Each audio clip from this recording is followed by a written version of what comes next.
Përshëndetje të dashur shikues të televizionit Shpresa.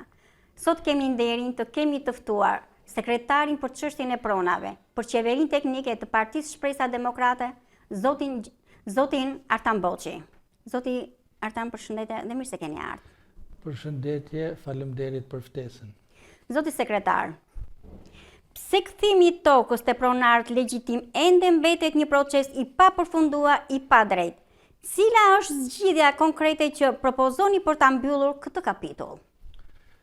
Çështja e kthimit të pronave dhe kompensimit të pronave tek pronarët legjitim është një zvarritje 35 vjeçare, është një plag e trashëguar nga regjimi i kaluar dhe po vazhdon për 35 vite me radhë. Pronarët po tallen, po zvarriten, duke u përplasur nga njëra zyrë në tjetrën dhe pa gjetur zgjidhje asnjëherë.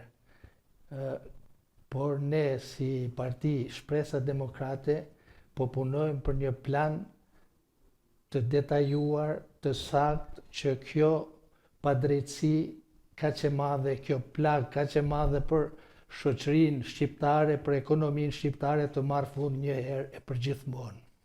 Zoti sekretar, cilat janë pengesat kryesore që kanë bllokuar zgjidhjen përfundimtare të çështjes së pronave, ligjore, institucionale apo politike? Këto pengesat janë edhe ligjore, edhe institucionale, edhe politike.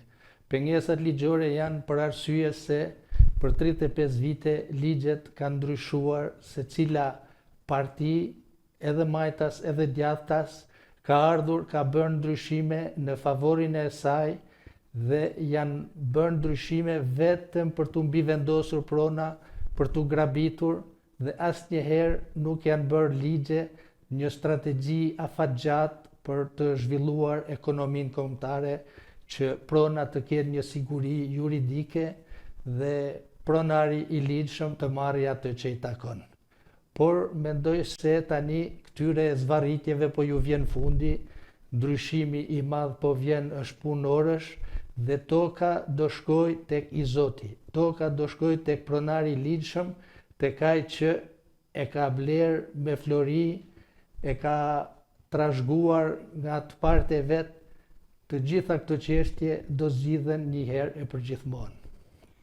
Çfarë pasojash ka ligji 7501 mbi tokën në aspektin juridik dhe shoqëror, sidomos në konflikt social, mbi vendosjet e pronës dhe pasigurinë ligjore që vazhdon edhe sot?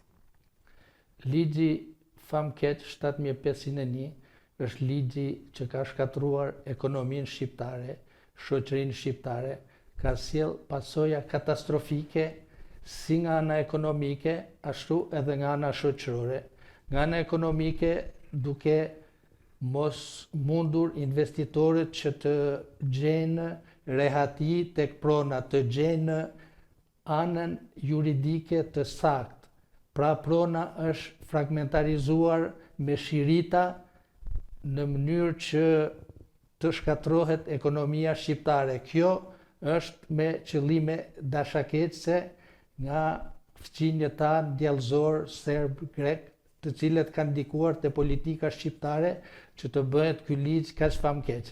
Nga ana shoqërore, ky ligj ka sjell shumë viktima, ka pas shumë konflikte për arsye të mbivendosjeve, për arsye të grabitjes së pronave, duke ja marrë njërit ja dhënë tjetrit me qëllim që të shkaktohen sa më shumë viktima në shoqërinë shqiptare.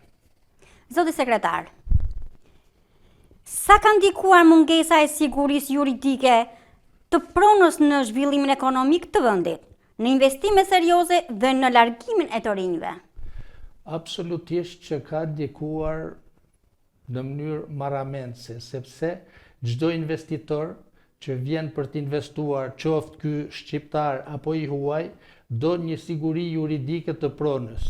Në prona që janë të mbivendosura, në prona që janë të coptuara, nuk investon asnjëri, sepse investitorët kërkojnë një siguri të jashtëzakonshme, një siguri të madhe, që kapitali i tyre të jetë i sigurt aty ku investohet.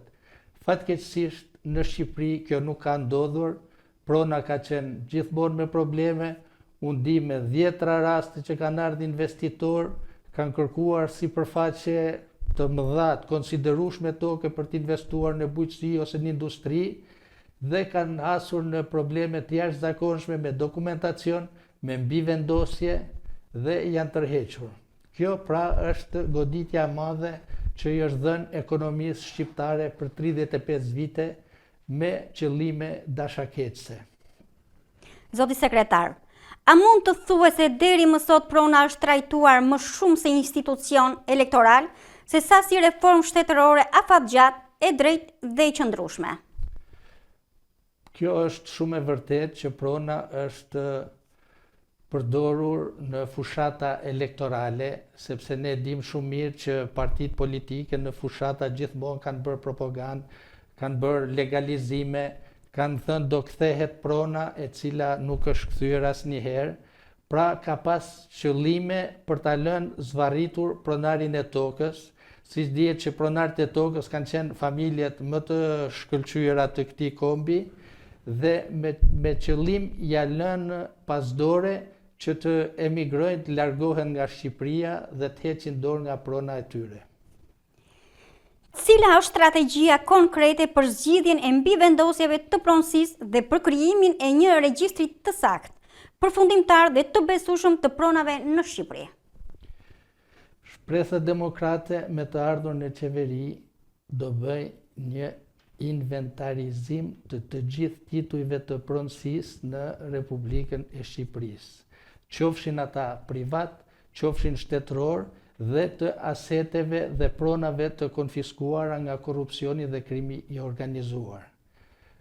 Pasi të bëhet ky inventarizim, do bëhet regjistri elektronik i saktë, do shikohet për të uhequr mbivendosjet, do merren rast pas rasti dhe të gjithë do trajtohen. Edhe pronari i ligjshëm do marrë atë që i takon, duke i dhënë pronën e tij në rast se nuk është mundësia për të marrë pronën që pretendon ose ka të tijën, atij do t'i jepet një kompensim fizik me prona shtetërore. Dihet që këtu pronat shtetërore janë pafund, pasi shumë zona kanë qenë kënet, shumë zona kanë qenë male që janë hapur toka të reja dhe këto të gjitha mund të bëhet kompensim fizik për pronarët e tokës. Në rast se nuk i pëlqen kompensimi fizik me tokë, do bëhet kompensim me pronat e konfiskuara, që dihet që janë një numër shumë i madh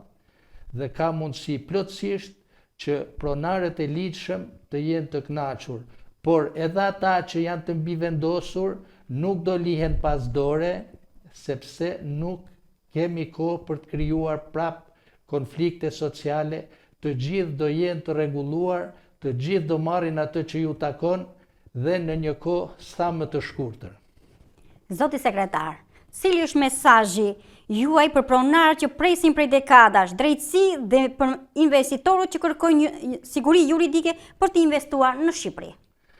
Mesazhi im për pronarët është: ju keni vuajtur 35 vjet, duke u zvarritur në përzyrat pafund, duke kërkuar të drejtën tuaj, të cilën nuk e keni gjetur asnjëherë, por kësaj zvarritje po i vjen fundi. Ju lutem të ruani qetësinë, ditë të mira po vinë, shpresa e kombit do t'i shikoj të gjitha problemet tuaja një nga një, rast pas rasti. Ju japim një garanci të plotë që çështja e pronës do t'jetë e zgjidhur një herë e përgjithmonë, do ketë një siguri juridike të jashtëzakonshme. Dhe nuk mendojmë që t'i zvarrisim gjërat siç janë zvarritur për 35 vjet, por kjo punë do zgjidhet një herë e mirë, sepse mjaft më me emigracion për rinin. Rinia ikën se nuk ka siguri te prona, nuk ka siguri te ardhmja. Çdo i ri që ikën është një ëndër e shuar për Shqipërinë, është një plakje e kombit. Pra të mundohemi të krijojmë një siguri që rinia të mos mendojë më vetëm për të emigruar, por të qëndrojë te prona vet, të zhvillojë pronën e vet dhe të ndërtojmë Shqipërinë ashtu siç meriton të jetë ky komb i mrekulluar. Zoti sekretar, të falenderoj. Gjithashtu faleminderit. Të dashur miq, shihemi transmetimin e radhës. Faleminderit.